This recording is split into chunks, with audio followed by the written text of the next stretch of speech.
Welcome to my channel. నేను ఈరోజు మీకు ఒక మంచి కథ చెప్తాను. ప్రకాశవంతమైన అడవిలో ఒక చిన్న ఉడత నివసించేది.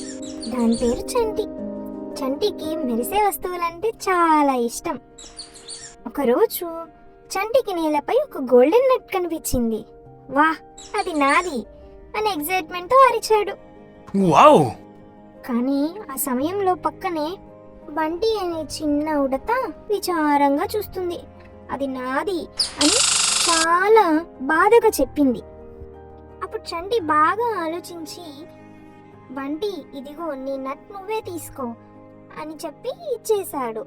అప్పుడు బంటి మొహం చూడాలి, ఆనందంతో వెలిగిపోయింది. బంటి చంటికి థ్యాంక్స్ చెప్పాడు. ఆ రోజు నుంచి చంటి ఒక ముఖ్యమైన విషయం తెలుసుకున్నాడు. మనది కాని వాటిని మన దగ్గర ఉంచుకోవడం కంటే సత్యవంతంగా ఉండడం చాలా మంచిదని తెలుసుకున్నాడు. ఆ రోజు నుంచి చంటి మరియు బంటి స్నేహితులయ్యారు.